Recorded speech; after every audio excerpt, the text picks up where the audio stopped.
Hey guys, welcome back to the channel. And today we're going to be notching the crossmember. I tried to measure and look at my mounts and do all kinds of finagling inside the frame rails to try not to do that. But let's go over here and look at the clearances we've got, and I'll show you what made me make the decision to do that. So here we are under the truck. We're looking at the back of the oil pan.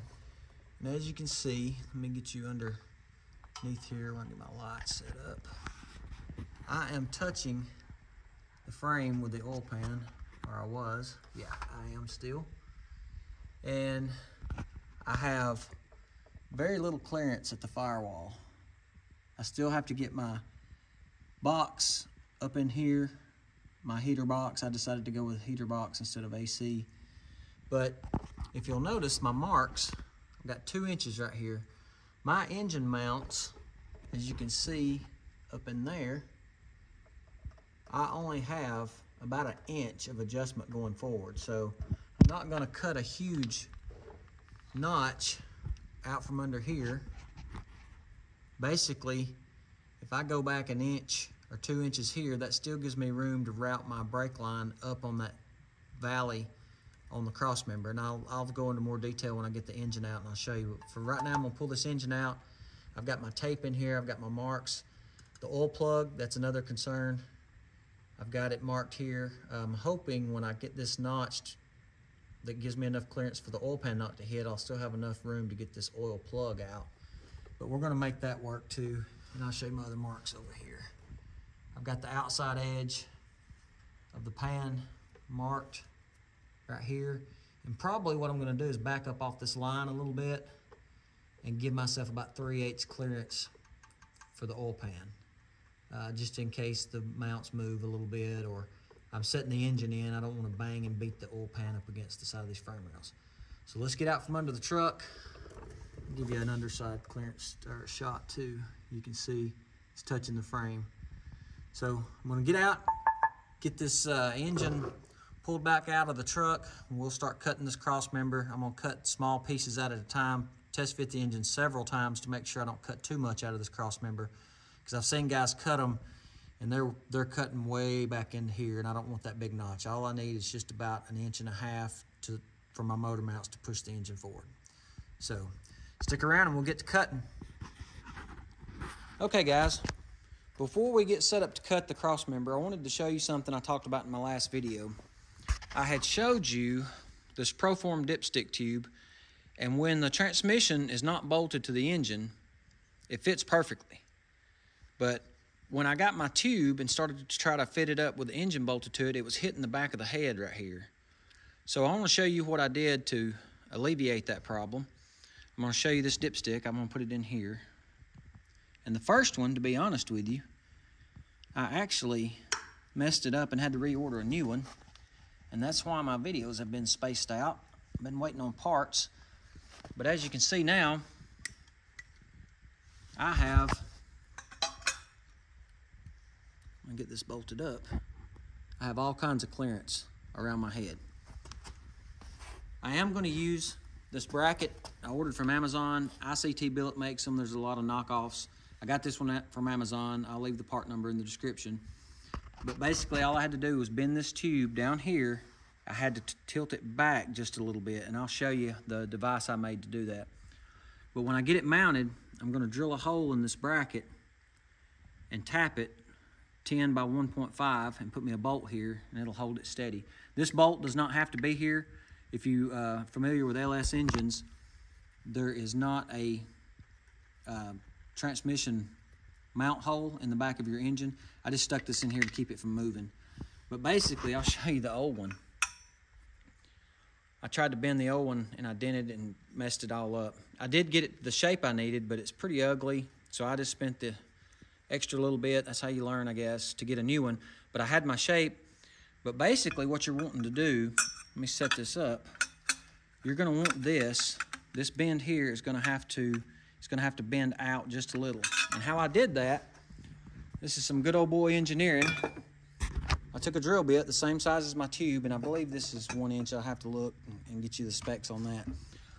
But I took a 4x4 and I clamped it to the top of a 2x4, and I drilled right down the center And what that did is give me a form so that I don't kink this tube trying to bend it. If you try to bend it on a piece of metal or you stick it in something, start trying to prise on it, you'll put dents all in it. You can see that's exactly what I did. But basically, I filled this dipstick tube with sand and I packed it in there really tight, and that holds the shape of this. I saw some guys on some other channels that were doing tube bending, and they would fill these with sand, or you can even fill them with salt. Sandblast sand, just something real fine that when you start bending it doesn't deform it. So when I got my channel cut, let me see if I can get this under here, I strapped this thing in really tight, and I left me a little room, and I just gradually pulled it down. And you can see it fits right down in there. I didn't even scratch the paint when I bent this tube. Let me pull it out. You can see you can't even tell it. So just wanted to be transparent with you guys. If you're going to use the same tube, this bend right here on the end where the seal's at, it has to come back just a little bit so that it will pull your tube off the back of the head just a little. So now that we got that out of the way, oh, for those of you that are wondering, I did take this and wash it out with some degreaser, blew it out with an air hose, and I will clean it again before I stick it down in my transmission. So you want to make sure you get all the sand debris out of there. But let's go ahead and get set up, and we'll start cutting the crossmember and get this engine fitted in the S10. Okay guys, before we get to cutting, I want to show you what all these marks mean. So the tips of the corners of the oil pan hit on these two notches. You can see how this is arched, and this is the longest part of this crossmember.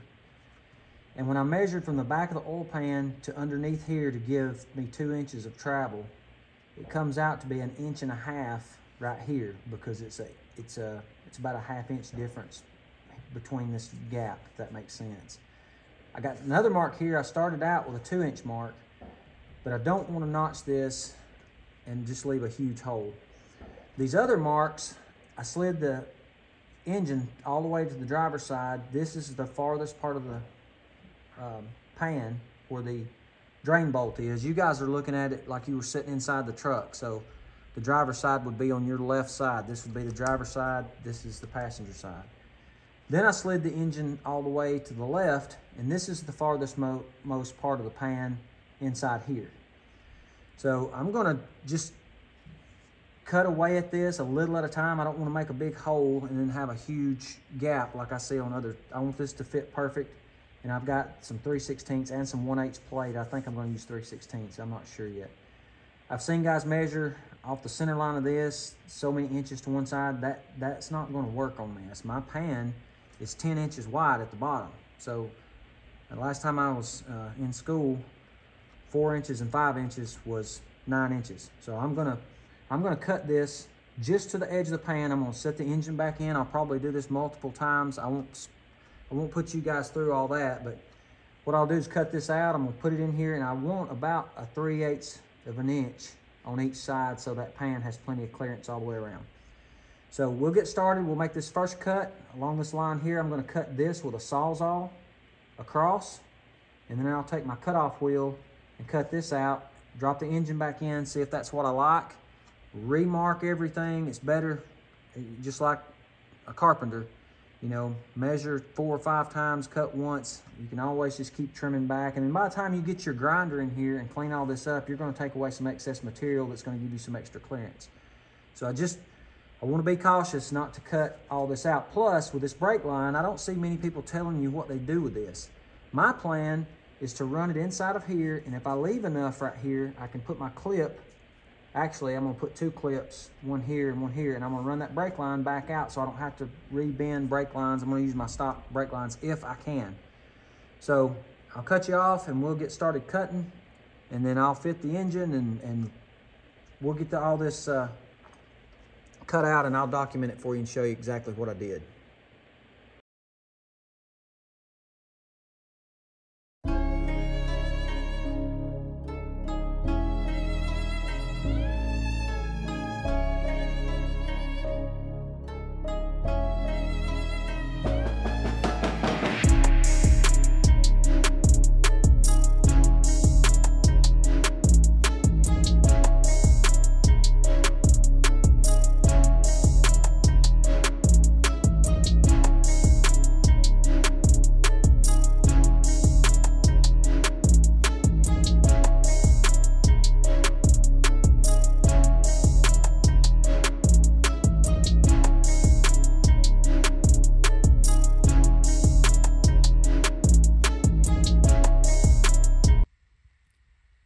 Okay guys, we fitted the engine for the last time. I've got this cleaned up and ready to put the steel plate in here. I'm gonna use 3/16 plate. Got some poster board I'm gonna make a template with. And when we get it done, I'll show you the measurement, how this come out. So let's get our templates made and we'll get everything tacked in and start welding it up.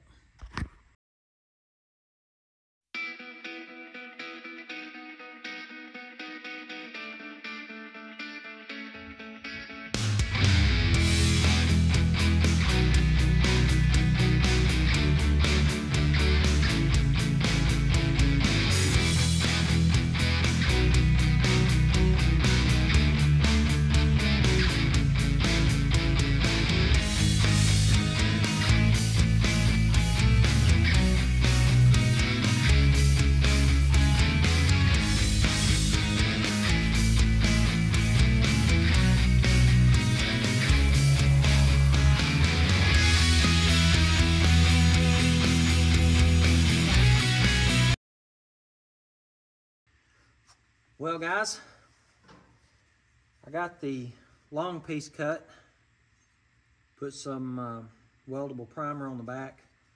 So now I'm going to get this fitted up. I took my level and put across here. You can't see the bubble, but make sure that my cut was straight all the way across. So now what we're going to do is we're going to see how this fits in here.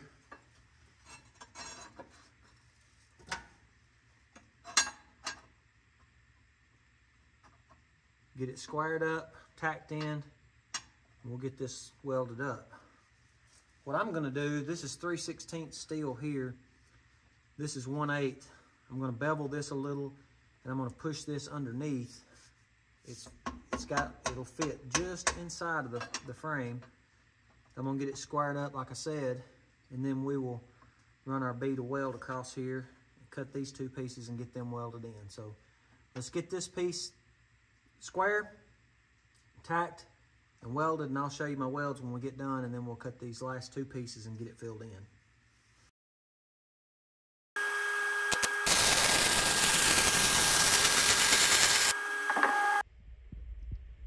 Okay, we finally got everything welded in.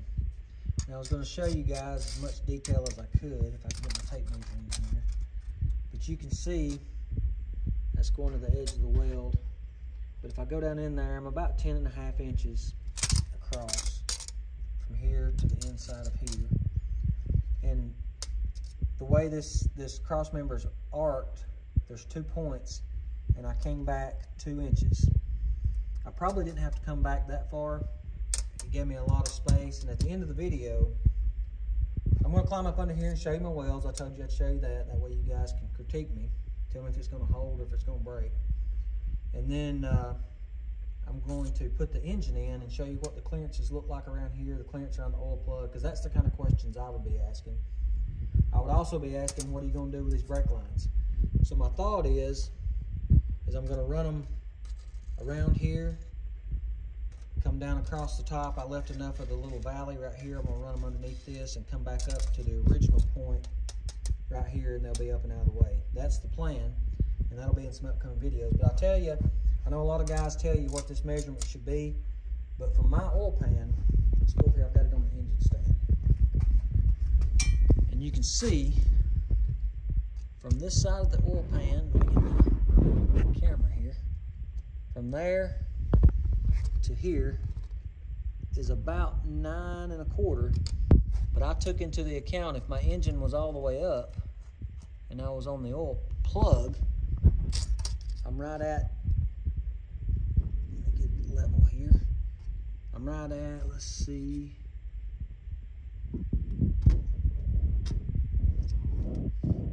well, I can't get my, it's hard to do one-handed. Okay, I'm on the oil plug right there. And as you can see, I'm about 10 inches. So that gives me about 1/4 inch on each side of my gap. Let me get out of the truck here, and I'll show you my welds. Then we'll set the engine in and show you. I'm gonna tell you, I practiced my welds, but when you get under here and you're a contortionist trying to do this, I think they turned out pretty good. You guys can let me know. It's hard to weld overhead. I had a few little globs hanging down. I'll dress those up with a flat wheel disc. We'll get all this cleaned up and painted. But I think it turned out quite well for what I did. Like I said, I did practice my welds before I did all that, but when you get on the truck, it's a little harder to do. So let me get the engine back in, and I'll climb under here and show you guys the clearances. So if you're wondering about what kind of clearance you're gonna have with this kind of cut, you'll know. And also, if you look at your truck, this knot right here, this hole, is bubbled up. It comes up and over. And I did flatten that out because it was really close to the oil pan. So let me get the engine back in here one more time to show you guys and show you the clearance we have, and we'll end out the video. Okay guys, we're under the truck. I'm gonna give you some shots of the clearance around it, but I want you to see first those mounts. I'm slid all the way up, and if you can see the hole in the slot, I'm all the way over to the passenger side. I am gonna move this engine back over towards the driver's side just a little bit, but as you can see, now my brake line is in the way, but you'll have clearance coming down for your exhaust on both sides for your tubes. Like I said, this engine is going to go over just a little bit to the driver's side. Let me see if I can get you some shots here on some important things you may want to know. So right here, now keep in mind the engine doesn't have a transmission, it's not level. If I jack this up, this gives me a lot more clearance right here. But if I can lay my light down, I can show you, even with it at an angle, you can get the oil plug out. Very important. Don't forget that. Now this is the knockoff 302-1 pan, Carl Customs, that I've got a video on it, and I'll link that at the end of the exit screen. But as you can see, the clearance that I have, it's hard to get a light up in here, but you can see I've got plenty of clearance in the front of the pan. I could have probably left about another ½ inch here, and then over here on the other side you can see, let me get a light up in here, you can see the clearance that we have. So I know that's kind of close up, but it's probably a 1/4, 3/8 of an inch, and then you've got about an inch all the way across the bottom. You can get the oil plug out, and this clearance right here gets a lot better when this is level with the transmission. I can put a jack under it and show you, but that'd just be dragging this video out. I think we're about done for today. There's an underside shot of my welds. I had a few little dribbles that like to try to run off in the floor with me, but I think that's something that a grinder and paint makes me the welder I ain't. So we'll fix that when we get to that crossroad. With all that, guys, thanks for stopping in and watching again. Hit that like button if you like this content. Leave me a comment below. The next few videos, like I said, we're going to start putting the brake lines on. Probably going to cut some coils on the front, get the back level, get the bed back on, start putting the radiator in. I hope the next few videos, this will start going fast. Oh, also, I went for my AC truck. This will fit behind the engine. Even with it all the way back, this will fit. And I've got my engine all the way up, and I decided to go with a heater box. So probably show you in the next video or two. I'm going to notch this and put a radius in it, just like I'm going to try to mimic what's on this plastic box. So that'll be in some upcoming videos. So if you like what you see, hit the like button, comment. I appreciate every one of you subscribing, and I'll catch you guys in the next video.